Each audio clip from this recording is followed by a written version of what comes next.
Part 1. The Wildcat in the Unlikeliest Place. That morning, fog draped like a thick curtain wrapped around the old wooden bridge spanning the small river hidden deep in the forests of Oregon.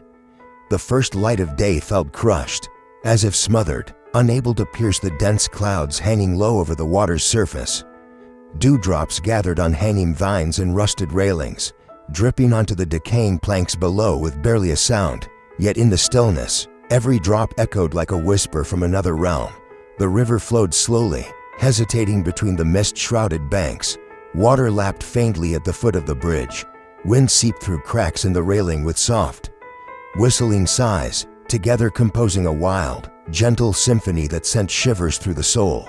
There were no footprints, no birds, only the bridge stood alone, engulfed in white haze. Then, partway across the bridge, where the fog thinned ever so slightly, the shape of a creature appeared. A wildcat, a bobcat. It sat there with an eerie calm, in the middle of a bridge that felt forgotten by time. Its pointed ears stood upright, neck fur bristled as though freshly returned from an unseen battle. But what made the scene surreal was its eyes, two bright embers blazing, fixed straight ahead at the path leading out of the forest. Beside it lay a weathered leather satchel, darkened and soaked as though someone had tossed it from the riverbank above. The bag was not fully closed, its opening lifted slightly, revealing a bit of white cloth inside. But the most chilling detail was the smeared stain of what looked like blood, seeping into the leather and blending with the rainwater, a stubborn trace refusing to fade. Daniel spotted it first as he climbed the slippery, muddy slope on the south side of the bridge. A freelance photographer used to capturing odd, wild moments. He was familiar with the strange, but never like this. He froze, gripping his camera, his chest hollowing with sudden tension. The wildcat did not move. It watched him, not with the fear of a wild animal or the predatory gaze of a hunter, but with something almost like a warning, as though it recognized him, as though it had been waiting for a long time. A sudden gust of wind rushed through the corridor like bridge. The bag shivered beside the cat, its flap opening wider as though something inside was stirring on its own. The smell of iron and damp moss rose from it, making Daniel instinctively step back. He lifted his camera and snapped a few shots. Through the lens, the view blurred from the fog, but the cat's eyes remained sharp, cutting straight into his core. Daniel stepped forward carefully. Part of him was drawn in, part of him was driven by deep curiosity mingled with nameless terror. He met the cat's gaze, then looked at the bag. What was hidden inside, beneath the sodden leather and blood? And why would a wild creature, usually hidden deep in the woods, appear here where people passed, and not flee? Why did it sit by the bag, like a sentinel, like a guardian? A chill crawled down Daniel's spine. He felt he was not just witnessing a moment in nature, but becoming part of an untold story, a secret just beginning to unfold. Something ancient, something primal, a thread connecting him closer. In his mind, a question sounded, as though narrated by an unseen hand guiding a film he did not know he was starring in.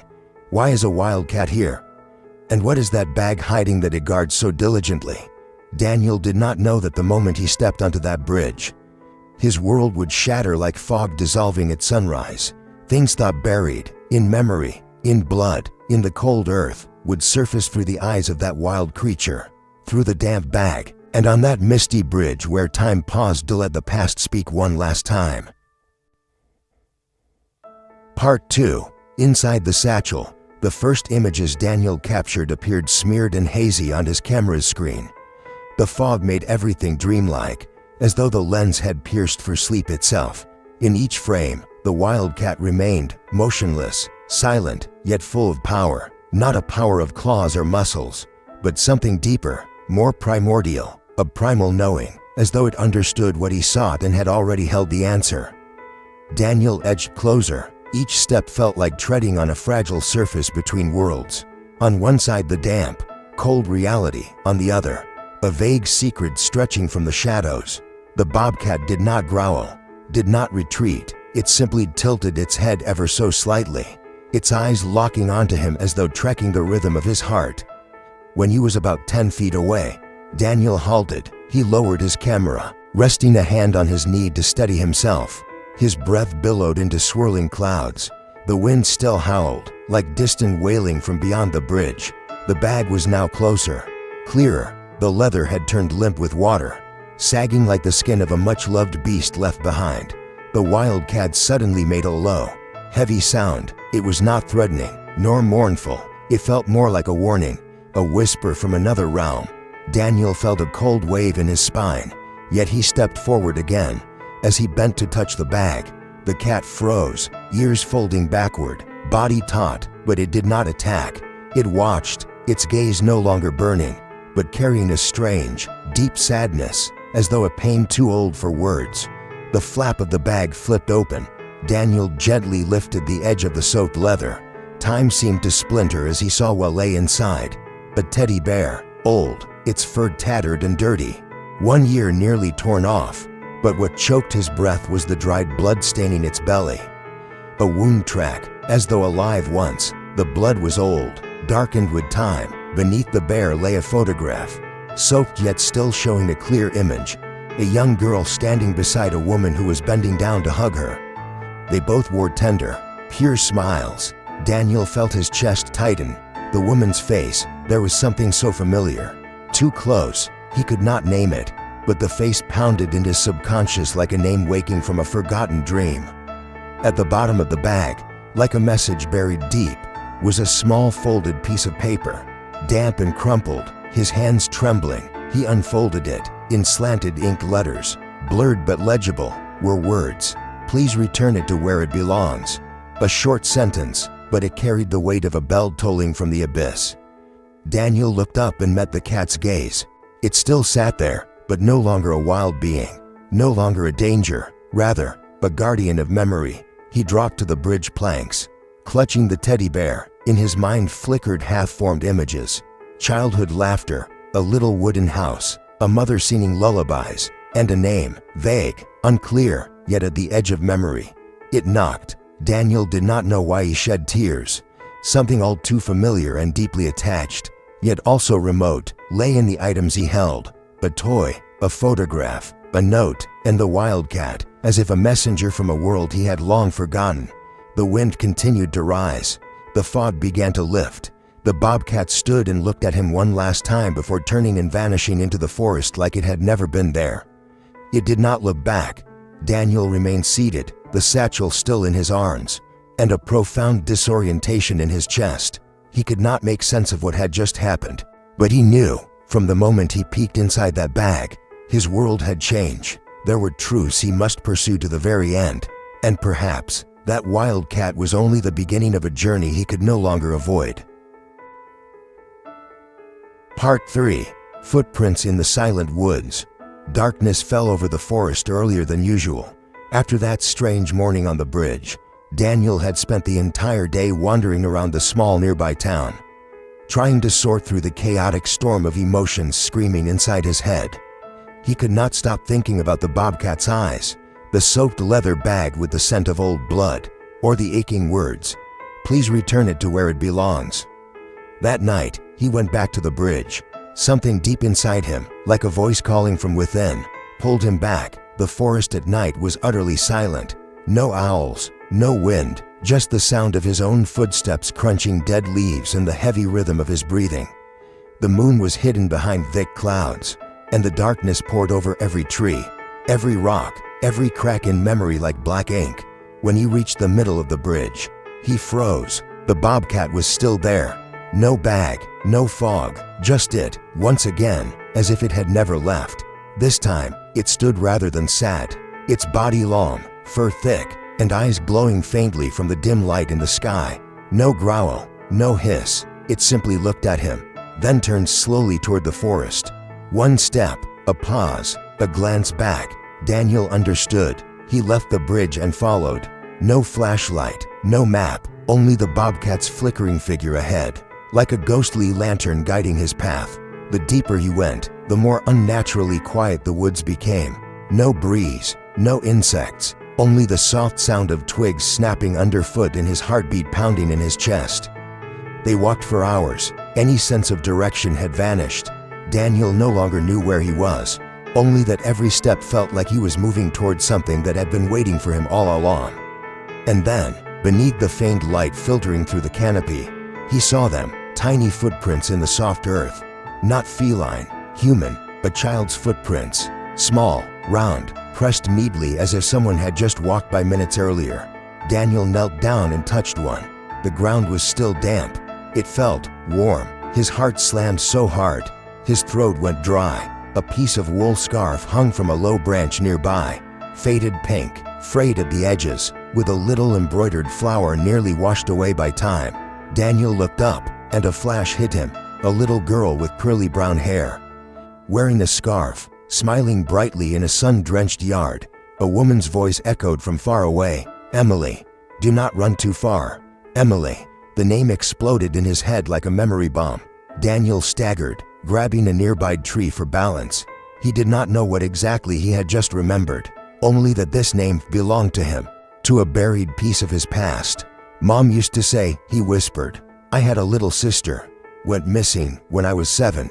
Another memory flared, his mother sobbing in a room, his father disappearing for days. Frantic phone calls, police cars, yellow tape strung through the forest. Then silence. No one said anything after that. It all faded, like it had never happened. Daniel's entire body felt frozen. The Bobcat now sat at the edge of a narrow trail, looking at him with patient eyes, as if waiting for him to remember. Then it rose again and continued forward. At last, they reached a small clearing, where an old, decaying cabin sat quietly among the trees. Its roof sagged, tarps were rotted and moss-covered. The door was slightly open, like an invitation. Daniel stepped inside, and his world shattered. Inside was a tiny room covered in dust, a small table, a few broken chairs, but what made him freeze were the toys scattered around. Dolls, plastic cars, blocks, all old, but still shaped by a child's touch. And on the crude wooden bed, a tiny shirt, neatly folded. Stitched on the chest was the name, Emily. Daniel stumbled backward, hitting the doorway. Dizziness crashed over him like a wave. He looked around, desperate for an explanation, but there was none, just a collection of seemingly meaningless objects that somehow pieced together parts of his memory he never thought he would find again. He turned, but the Bobcat was gone, yet he knew it was still nearby, somewhere in the darkness, watching, waiting for him to understand. A question dug itself deep into his mind, impossible to shake. How does the creature know about this place? And why me? Daniel sat down among the old toys. Inside him, unspeakable feelings began to scream. Not fear, but something deeper, more primal. Loss, the aching sense that he had once left behind a piece of himself. Here in the woods, in the past, in the eyes of a nameless wildcat. And now, piece by piece, it was all coming back, slowly, violently, and unstoppable. Part 4. The pit below. The air inside the cabin felt frozen. Daniel sat on the dusty ground, surrounded by the fragments of memories just awakened after decades of being buried in the subconscious. Each toy, every thread of the little shirt with Emily embroidered on it, felt alive. They were not just objects. They were witnesses. They told a story no one had dared to speak of. Daniel touched the shirt. His fingers trembled, not from the cold, but from something cracking open inside. A voice echoed in his head, gentle, distant. "Where's Mommy's baby?" It was his mother's voice, a memory too old to clearly recall, too real to forget. A sudden noise startled him. A low, deep growl came from outside the cabin, not threatening, but calling. Daniel jumped to his feet and rushed out. In the dim shadows, he saw the Bobcat racing toward a thick bush not far away. It growled again, then vanished behind the leaves. Daniel chased after it, his heart pounding wildly. His feet slipped on moss and wet leaves. Branches lashed his face, thorns tore his clothes, but he did not stop. The Bobcat, somehow, was leading him to a part of the truth that had yet to be revealed. And he knew that if he did not follow, he would lose it forever. The bushes parted into a narrow trail, and then the ground gave way beneath him. Daniel tumbled forward, crashing hard onto the earth below. Pain radiated from his knees to his shoulders. He groaned, pushing himself up, and froze. In front of him was a collapsed pit, like something, or someone, had dug it out, or it had crumbled with time. The earth was soft and shifting, revealing what lay beneath, A human body. A man, dressed in an old military uniform, the fabric nearly disintegrated by age, but still recognizable. The cut, the dark green color, decaying metals. His hand still clutched something. Daniel stepped closer and bent down. It was a necklace. The pendant was a round coin, and inside it was the photograph. The photograph Daniel had seen in the leather bag, the smiling girl and the woman in the sunlight. Daniel's throat tightened. A whispered "no" escaped his lips. Not denial, but unbearable sorrow. It was his father, the man who had vanished from his life more than 30 years ago. Explained away as on a long assignment, never returned. All through childhood, Daniel carried that emptiness like an unhealing wound. And now, here he was, in the cold earth, still clutching the final image of his daughter and wife. Buried with the secret, Daniel dropped to his knees, clutching his head. Everything spun, memories flooded back, the tense days at home, his mother crying, windows slamming shut, whispered conversations at night, then silence. His mother never spoke of his father again, nor of Emily. Suddenly, the bobcat leapt out of the brush and let out a fierce growl that made Daniel jump. It lunged toward him, not to attack, but as if to push him away. Its eyes blazed in the darkness. Daniel instinctively stepped back, and right at that moment, the ground beneath him gave way. A dry, hollow edge near the pit's rim collapsed under his weight. Daniel slipped, his body pitching toward the gaping dark. In that 1 second, brief but eternal, he felt himself falling into the same abyss where his father had lain for decades. Into the place where the past had tried to bury the present. But then, a sharp pain tore through his shoulder. The bobcat's claws dug into his flesh, holding him back, its eyes locked onto his. Not panicked, not afraid, just firm, determined. It pulled, growled, and Daniel, with one last push, rolled back over the pit's edge. He gasped for air, blood trickling down his shoulder. The bobcat stood there, its mane bristled, breathing hard. No roar of triumph, no celebration, just silence, as if it had completed part of its duty. Daniel lay on the ground, staring up at the black canopy above. 1,000 questions screamed in his mind, 1,000 sorrows, but also clarity, a sharp, undeniable awakening. What he needed to know did not end here. The truth was not just his father's body, it was what had happened to Emily, and why this bobcat, a creature that should have had nothing to do with him, had become his guide. Across the pit, the wind began to rise, and from deep inside, Daniel knew another door was about to open, and whether he was ready or not, he would have to walk through it. Part 5. The Final Stillness. At dawn the next morning, the first rays of sunlight slipped through the forest canopy like golden threads, quietly stitching up the leftover shadows of the night before. Daniel awoke at the edge of the woods, lying on cold, damp ground, his head heavy as if he had just emerged from a dream that had lasted for decades. There was no growl, no warm breath of the bobcat, nothing left but the earthy scent of wet soil, the sharp smell of morning sap, and an emptiness so still, it felt like the entire forest had turned to stone while he slept. He sat up, eyes scanning around as if seeking confirmation, but every trace had vanished. No footprints, no fur caught on branches, no old leather satchel, no dried blood. Everything, even the cat, had disappeared like a fairy tale ending the moment the last word was spoken. Only he remained, a stinging pain in his shoulder where the claws had torn him open. In memories, etched into his bones with impossible clarity, Daniel called the police. They came, set up barriers, excavated, and verified. Everything he described matched what they found.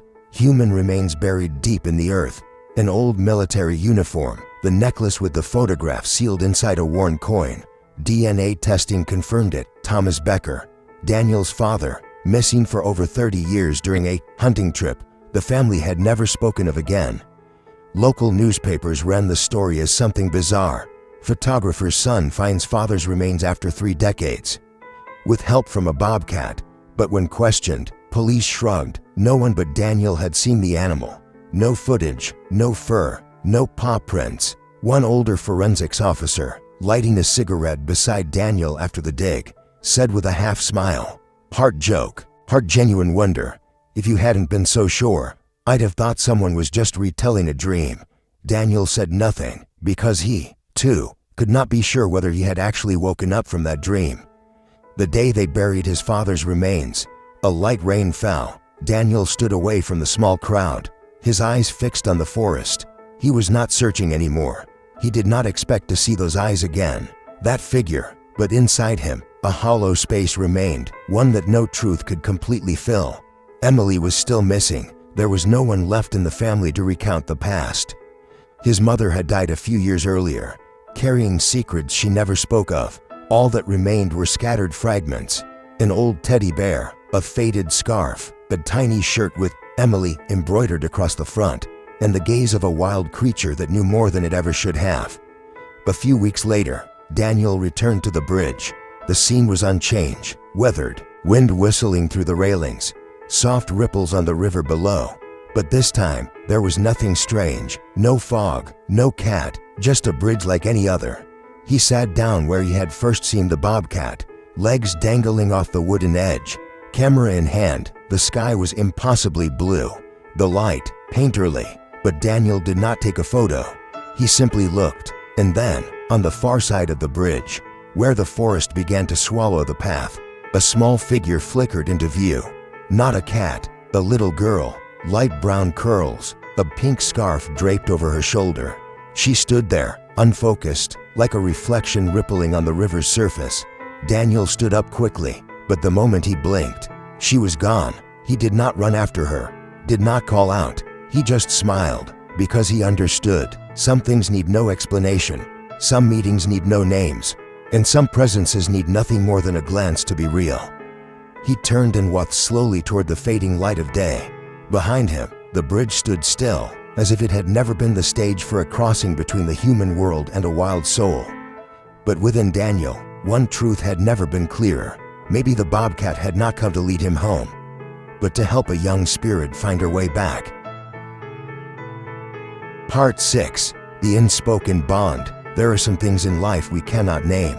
We cannot wrap them up with logic, cannot analyze them, cannot prove or test them. They simply come, soft as a breath, fleeting as a touch, but leave marks deeper than any spoken word. Like the way a bobcat appeared on a fog-covered bridge, like the way it looked at a man, not with wild instinct, but with understanding, as if between them, there had once been a promise, one neither remembered making. Maybe it was the spirit of an unnamed creature. Maybe it was the embodiment of something ancient, a memory, a grief, a wish left unfinished. Or maybe it was just a being with a heart wide enough to carry the loneliness humans are often too fragile to bear. We live in a world overflowing with words, with noise, with argument, but sometimes salvation comes from what needs no language at all.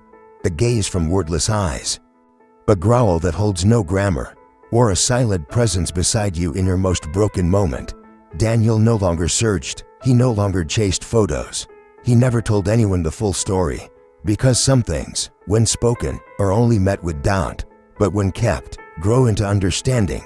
He no longer feared the silence, because he now understood that within that stillness lived something deeper than words: family, memory, redemption, love, and forgiveness. A lost sister, a father buried by time, a mother who carried her sorrow to the end. All had returned, somehow, because of a wild animal that stepped out of the forest, driven by ancient instinct and a heart more human than any person who had ever stood beside him.